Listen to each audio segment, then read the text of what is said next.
It was the summer before 6th grade.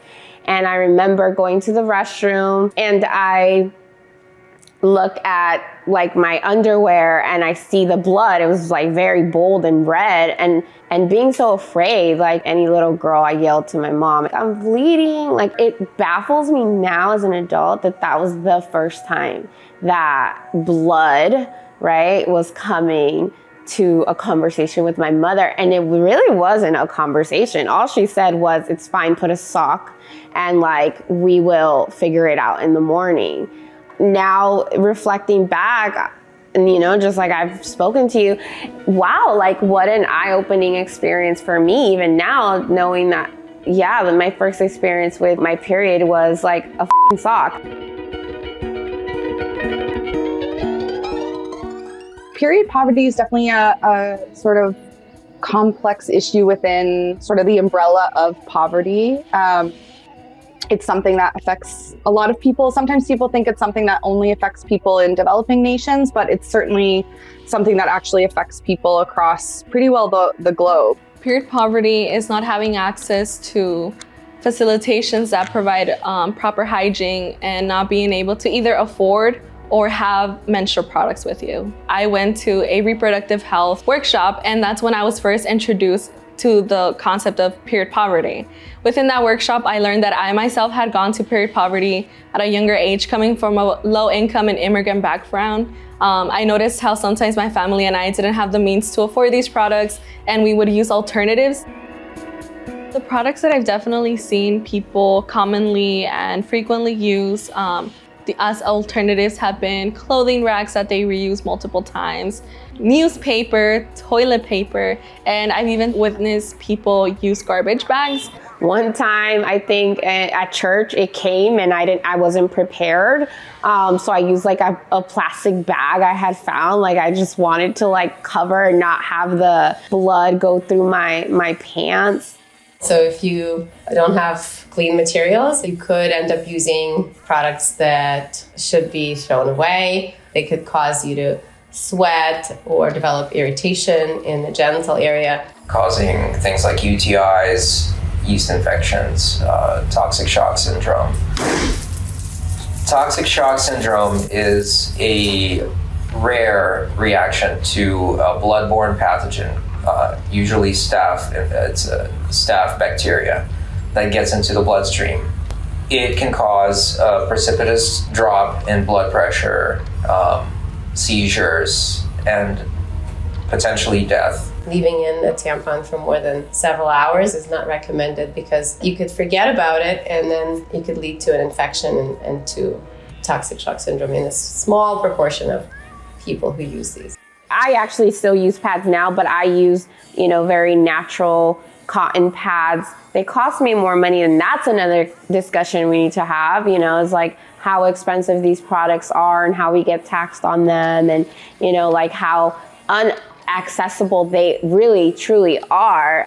Anyone who's living below the poverty line will likely be experiencing period poverty. If you're struggling to afford food, you're probably also struggling to afford menstrual products. If I have to sit there and ask my mom for, $8 for a packet of pads, and I know that we're struggling, we don't even know where our next meal is coming from because food stamps have run out, and it just so happens that now I have my period, I, guilty, like a child would not ask my mother for money for a pad.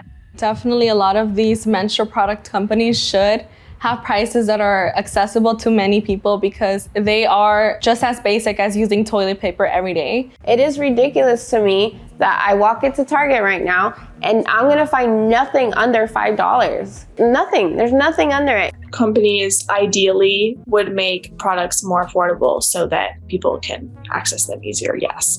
Ideally, I think they would be free. Our social safety nets really need to be a lot more bolstered for people who are experiencing poverty. I mean, I'm sure only very recently have states started to remove the tax for menstrual products. So the tampon tax would be any tax that's added on to any menstrual product. So not just tampons, pads, tampons, reusable products. After a lot of fighting from advocates, a lot of states and regions have removed the tampon tax, but it was previously classified as a luxury good. And so that's why they were taxed. And I think we can all agree period products are not a luxury good. They're a human necessity.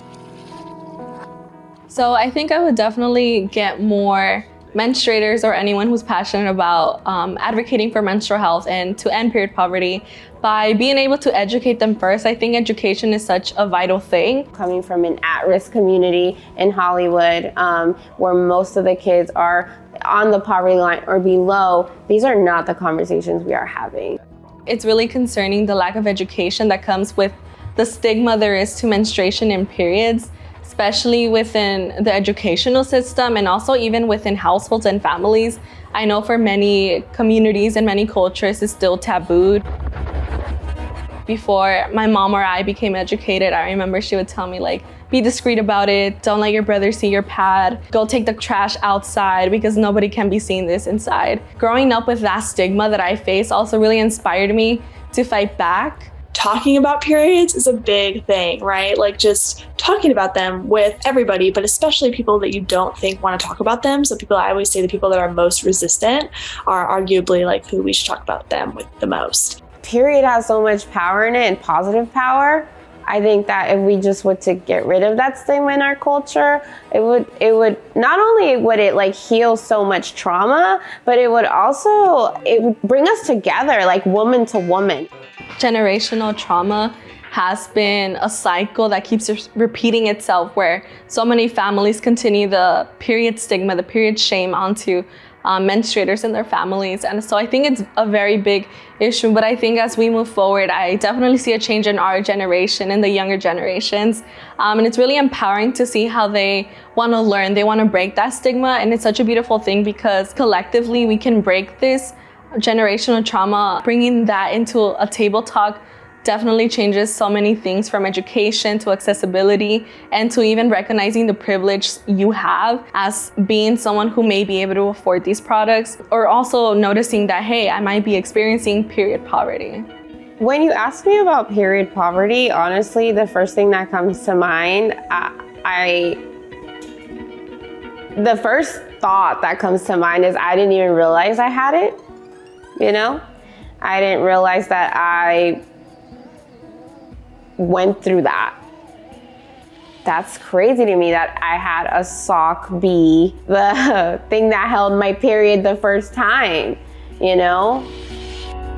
For people that are experiencing period poverty, there's a few really big umbrella organizations you can look up just to kind of get a sense of if there's anything in your local community. Period is a great place to start. Our chapter network is what really fuels and ignites period as a whole. So the 350 chapters that we have across the US and then across the 25-ish countries, the three main things that they do to narrow it down are service, education, and advocacy. So providing menstrual products to people who need them, and then advocacy. So, working on policy, whether that be at a local level, state level, and national level, working with legislators to implement menstrual equity policy, and then education.